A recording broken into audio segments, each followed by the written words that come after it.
We are live. Okay, so I've spent a lifetime seeking answers to questions that drove me nuts, like what's life all about?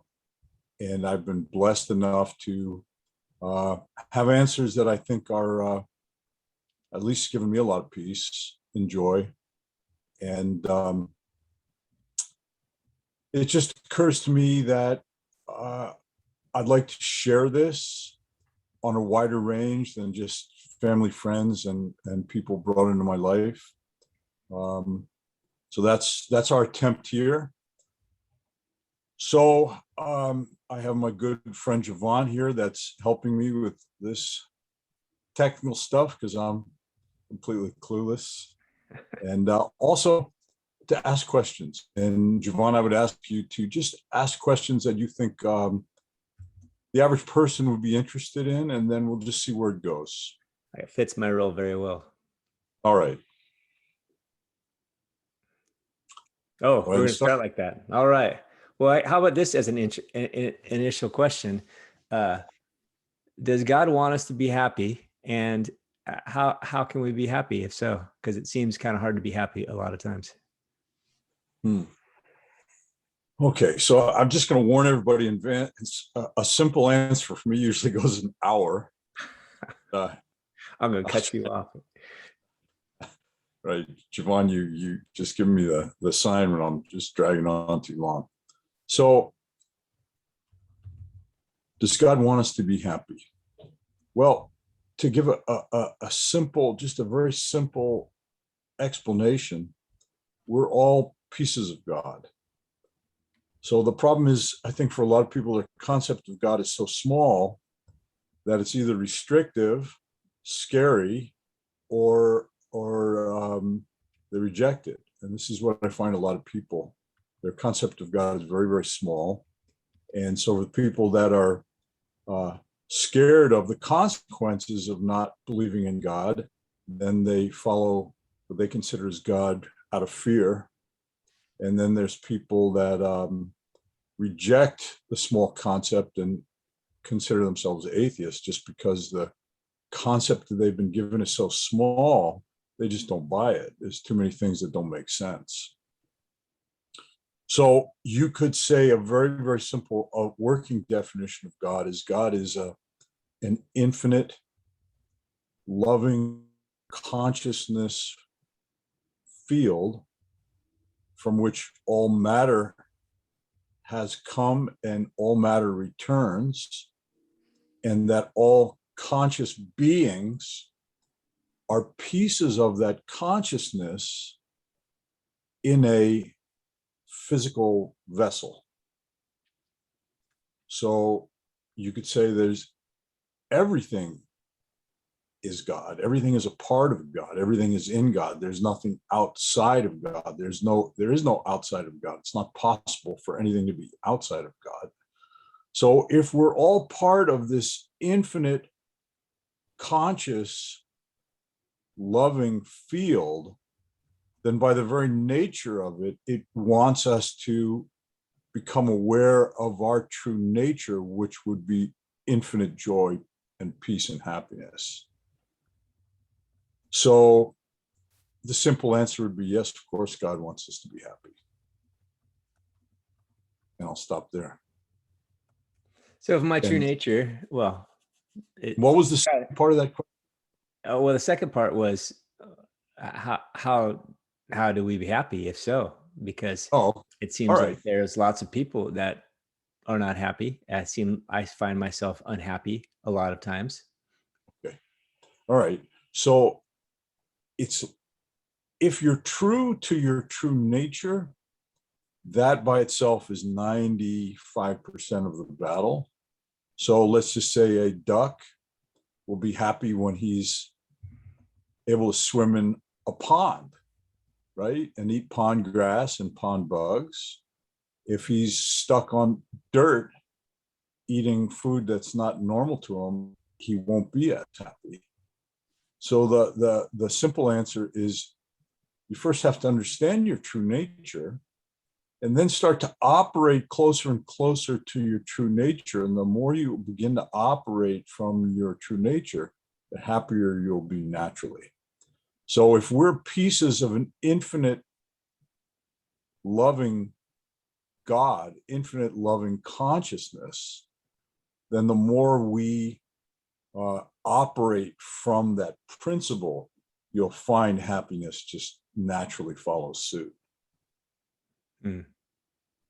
So how do I know my true nature on a day-to-day basis? I mean, I get up and got to get the kids ready for work, and or for school, and then late for work, and then uh, drama at work, and all of that. I mean, does that have any relation to my true nature, and how do I pull my true nature out of that while it's all going on? Right. So I'm going to mention my teacher because I'm going to reference him a lot. My teacher um, was a person who, when I found him and started studying his teachings, it deeply registered within me that this is exactly who I was looking for my whole life. Okay. So the way you find your true nature, my teacher said, he said, life is designed by God for you to act and then judge the results of your actions. Right. So yeah. So let's just say you get up and you give your kids all a kiss on the forehead. You make some breakfast for them, and you talk to them a little bit to make sure they're getting a good meal and that they're happy, and you make them feel good about starting their day, and it will give you joy. So when you operate in harmony with your true nature, the effect is it makes you happier, right? So basically, God has given us this smorgasbord of reality. So we can try infinite variety of things, actions, attitudes, feelings, but judge the results it has on you. If you're acting in harmony with your true nature, it will bring you some peace, some joy, some happiness. When you're acting against your nature, it takes that away. So the very, very simple question that I ask people is have you ever done anything kind and loving just for the sake of helping another? And almost everybody says, yeah, I have. I said, well, how'd you feel? They go, well, I felt great. I go, okay. You ever do anything deliberately mean and unkind and petty towards another person? And everybody said, yeah. I go, how'd you feel? I feel pretty crappy. It's just that simple. As it's like food. If you eat things that are good for your body, you start to feel better and better. If you eat things that are bad for your body, you start to feel worse and worse. It's a pretty simple system. You live in the world, and you're going to have a chance to sample all kinds of actions and attitudes, and just start to pay attention to that which is giving you more peace, more happiness, more deep satisfaction, as opposed to a temporary satisfaction, right? So you can say, okay, well, I want to get a really expensive car, so I can't really afford it, but I'm going to get it anyway because I really want it. When you get it, you're really happy for a little while, right? Till somebody opens their door and dings your car, and you just about freak out, right? So there's happiness of satiating a desire, which will only be temporary. But then there's the more joy and peace of acting in harmony with your true nature. You have to differentiate that. Since satiating a desire will give you temporary happiness, but it's not peace, it's not joy. And the flip side of that same coin is, as happy as it makes you one minute, is as miserable it can make you the next minute when it's being denied or damaged in some way. Got it. So if I feel peace and joy, then I'm in line with my true nature. And if I feel bad, then I'm not in line with my true nature. Right. And the caveat I'd put on that is um, you have to have had a taste of peace and joy. You and I were talking earlier in the day. You ask most people, have you ever felt peace? Most people say yes. But for the average person, peace is just lack of aggravation. They went through a period where they weren't being aggravated, and they call that peace. That's not peace. Peace is a positive state. Peace is a positive state that is like a beautiful sunset, or looking at a beautiful, quiet lake with nature around it and those sounds. It's a deeper, positive state that when a human being experiences peace, we naturally crave more because it's part of your nature. And when you begin to feel that quiet, that peacefulness, that joy, you go, yeah, this is good. I want more of that. So, a lot of people develop some sort of habit where they maybe feel a little bit, maybe golfing gives them a little bit of quiet, or just fishing, even if they're not catching anything, or just going for a walk on the beach, right? So people will naturally gravitate towards something where they feel at least a little bit of peace. So if you've tasted that, that's what I'm talking about. That when you begin to act in harmony with your true nature, you begin to feel that peace, that sunset, that baby smile, that quiet lake, but you feel it now within you. And it didn't take an external place for you to begin to feel that. And that's just the beginning, realizing that peace is a state within you. It's not external to you. External things can help you tap into that state, but that state is within you. And my teacher would say, you are an ocean of peace. You're an ocean of bliss. You just have to learn how to tap into that. Yeah. So I may not know what peace is. I know different levels of anxiety, less and more anxiety, right? Less anxiety is, I feel great. This must be peace. But if I don't even know peace, how would I even know, right? So how does intention play into this? Because that could be a gauge too, right? I don't know peace, but I'm intending. Can I use that as an indicator to move, in my progression towards peace? Well, I think intention is huge. Intention is huge. So let's just take, you got two people that are maybe at a part of a church group, and they're doing service for maybe homeless people. And one is going there because he wants everybody in his church to see what a good man he is. And he puts on a big show of feeding the homeless and talking to them and patting them on the back and everything. So he gets a certain satisfaction from seeing how people were impressed with his holiness. His holy show. Then you get another guy that, yeah, right.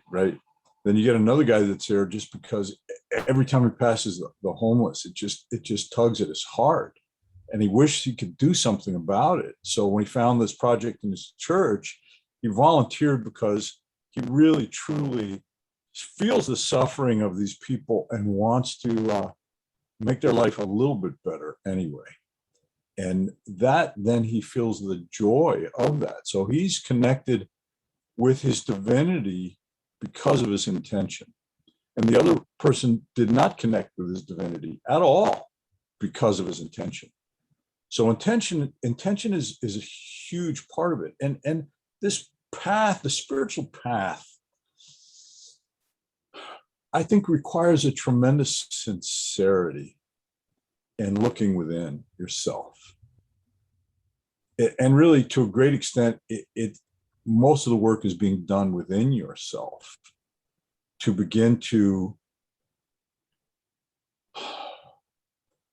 correct your misunderstandings of who you are and why you're here, correct your misunderstandings of God and your fellow man, start becoming attuned to the feelings you have within yourself as you move through the world and think thoughts and do actions, and become more aware that the spiritual path, to a great extent, is attuning to your frequency of consciousness and becoming a master of raising your frequency to what my teacher would call divine feelings, right? It's realizing the external is not the real path. The real path is the internal. And as you start to become aware of that, pay more attention to what your words, thoughts, and actions, how it affects your internal state. So you could say, when you see that beautiful sunset and you're just moved deeply, that's sacred feelings, right? When you have, if you're a parent and you see your children sleeping and you just can't help but in your heart love them and really, really hope that they have a wonderful life, that's a sacred feeling.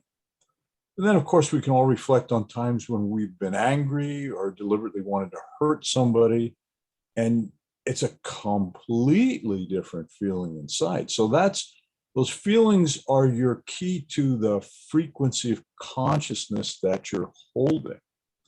So a huge part of this path, and this is really why I wanted to do these, is because I'm starting to see this message pop up, but I think I have some unique things to add to it, which I think will dramatically help people who are on the spiritual path to become far more efficient at their spiritual practices.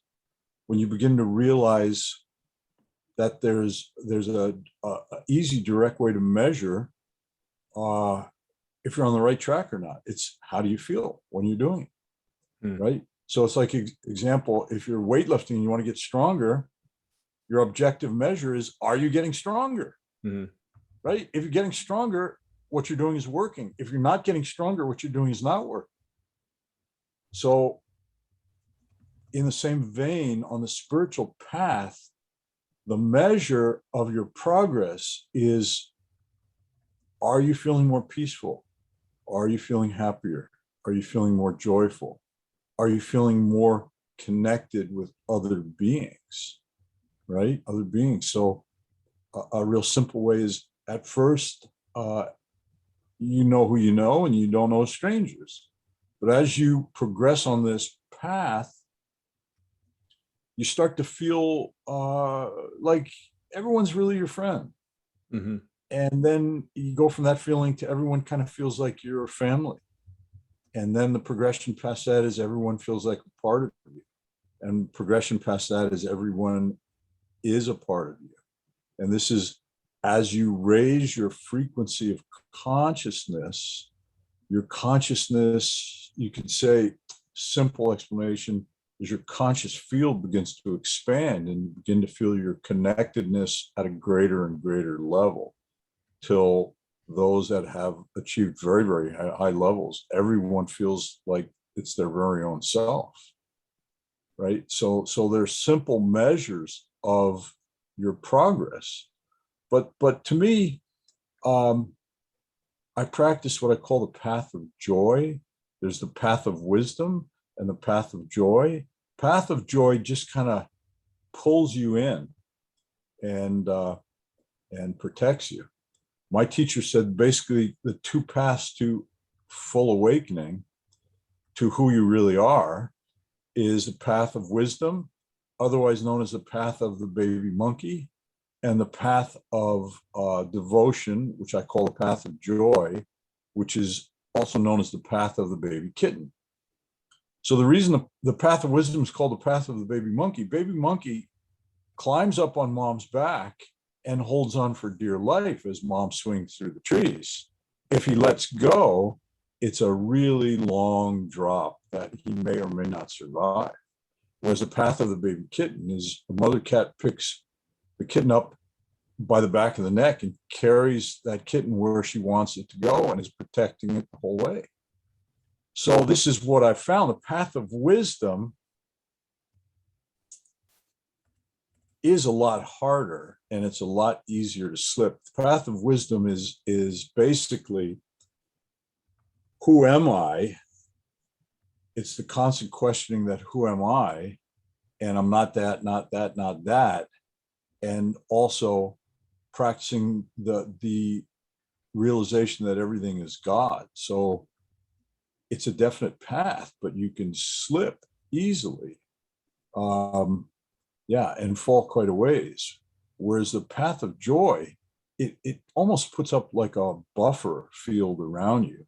As your joy gets deeper and deeper, and your peace gets deeper and deeper, your love for others gets deeper and deeper, and you have quite a bit more cushioning for getting pissed off and frustrated and angry, because that feeling of peace and love is so deep, starts to get deeper and deeper, that it really makes you a more patient, kind person with other people.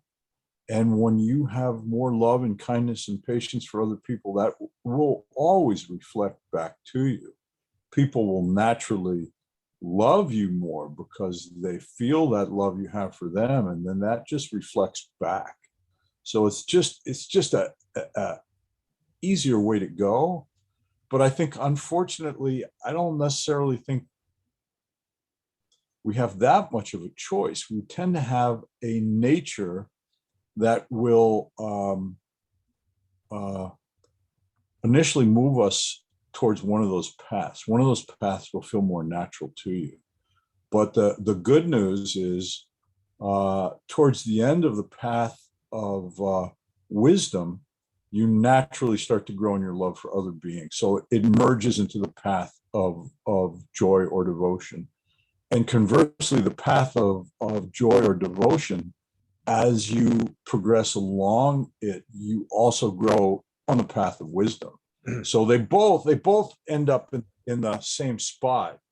But I can quote my teacher, and I can also say from personal experience, I think the path of joy is just, it's a little tough at first because you're not used to operating in that way. But once you start to feel that peace and joy, man, it's like a magnet. It just pulls you in, and it becomes fairly effortless.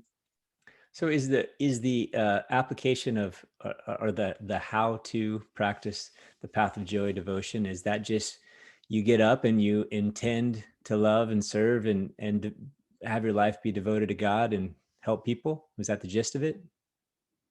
I think there's lots of ways. There's lots of ways to get started. I think for me,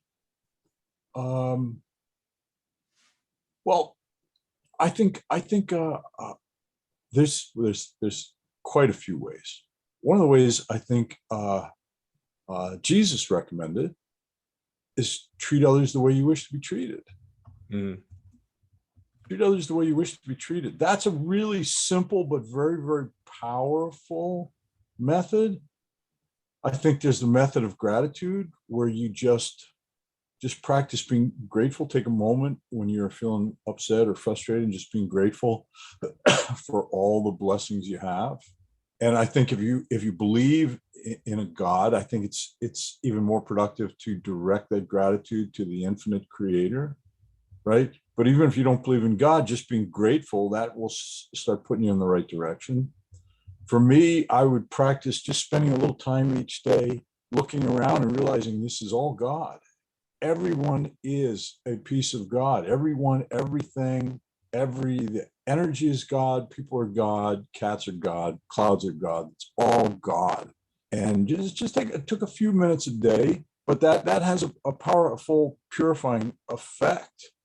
At least it did on me. That it started to purify your heart. And as you purify your heart, you feel the promptings of God more clearly within you to do what's right and good and kind and be patient and brave and humorous and forgiving, right? So all those things. One of the things that I like to do, I like to talk about the spiritual path from two perspectives. One is the human perspective. So we say things like, oh, well, you have to be loving and forgiving, right? From what I consider the scientific perspective is, as you can feel a little bit of peace, then you feel that's a frequency of your energy that's uh, a better frequency than what you had before you felt that peace. And then you can use that as a measure of what you're doing or saying is on the right track or not. In that, when you do something that's in harmony with that, you'll feel that peace either stay the same or get deeper. On the other hand, if you go against that, let's just say somebody at work is just really annoying you, and you might just even think, what a effing moron, right? And all of a sudden that little bit of peace you had just disappears, right? So part of it is turning within and starting to become aware of your internal state, that thoughts are not nothing, feelings are not nothing. You have to begin to master your mind and master your internal state. And the first step in that is turning inward, at least, and beginning to feel what you're feeling rather than just blocking it out. I mean, it's a big Western thing that we let our feelings get so far out of hand that pretty soon we're just reaching for something to block them a little bit. Alcohol, drugs, sex, whatever is your favorite numbing agent. But those feelings, it's like, can you imagine? Well, there's people who've lost the nerve endings in their feet due to diabetes. And they have to be very, very careful because they can end up with infection in their feet and lose their feet because they don't feel it at all. So it's very, very dangerous that they don't feel pain in their feet, right? So in a sense, we've all tried to just numb ourselves because most of us have so much pain in our lives that we're doing our best to numb ourselves, not realizing that this is a divine ability, and that pain indicates that you're way out of harmony with your true self, and to begin to try things that will help you begin to feel a little better. And that's really what I call the part of the path of joy. Is once you start to feel this peace and joy, you get really greedy. You go, okay, this is great. And you start to just avoid the things that take that away from you, because you when you begin to feel even a little bit of peace, it's like, oh my God, this is exactly what I've been looking for. And you start to get a little more serious about getting more of it. That's good. Well, I think that's a good snippet, a good intro video. Tell me, or tell us, what would you end this idea of being happy and being on the path of joy, or path of wisdom? How would you end this thought, or admonition for us?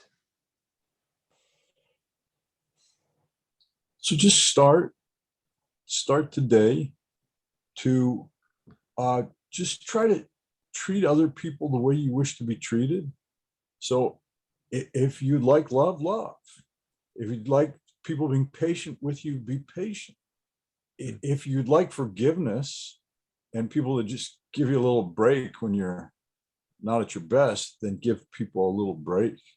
Because in the final analysis, there's no two people in the room.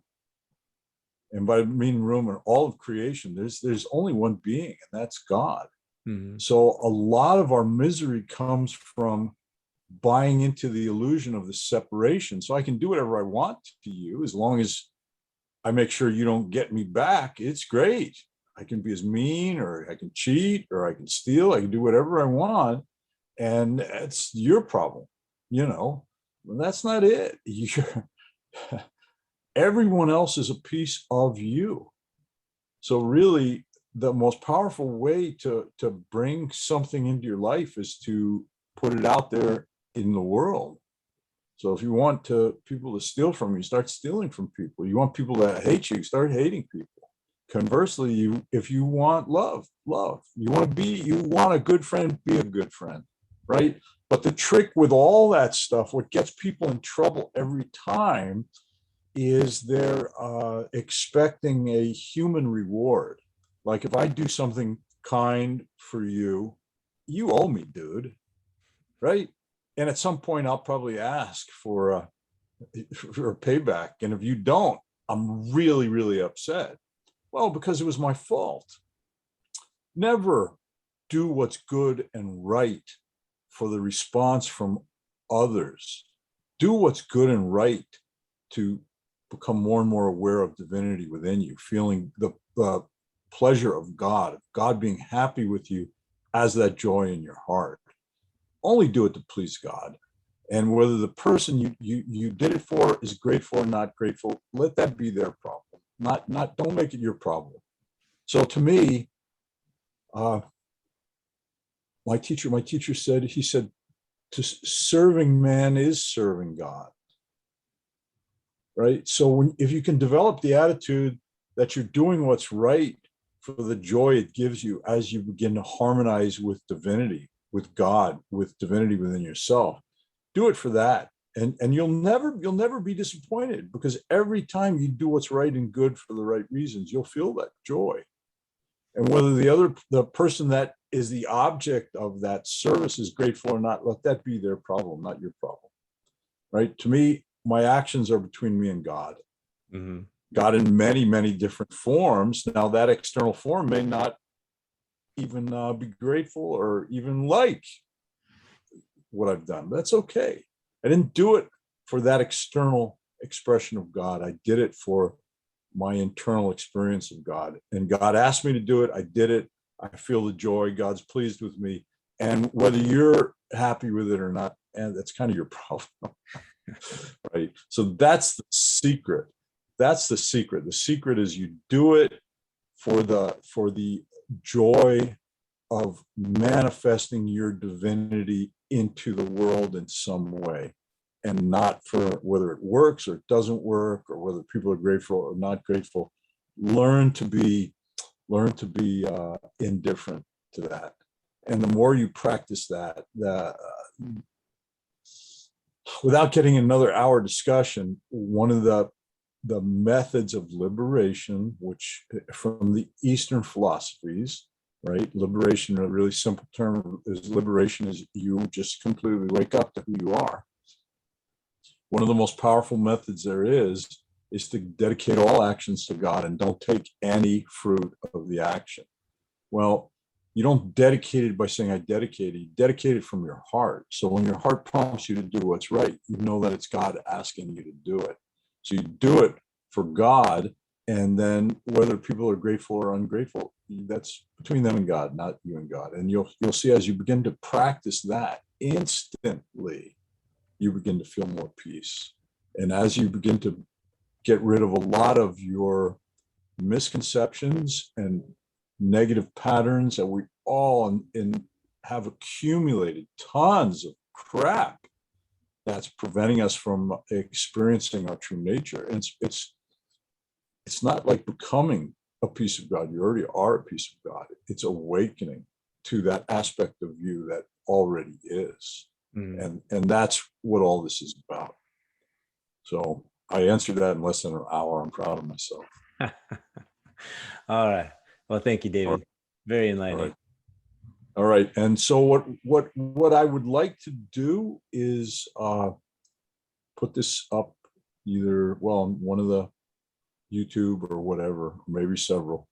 And I'm inviting people to, if they have questions, to ask them, and we'll look them over and see which one we're moved to answer. And so that's I'd like to help people solve the problems where they're stuck. They want to be happier. They want to be more peaceful, but they just are completely stuck and they're not finding any answers anywhere.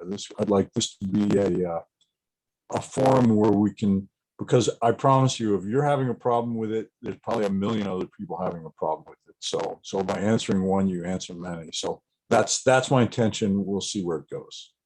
All right. I'm excited to see. Okay. Thank you so much. Yeah. Thank you.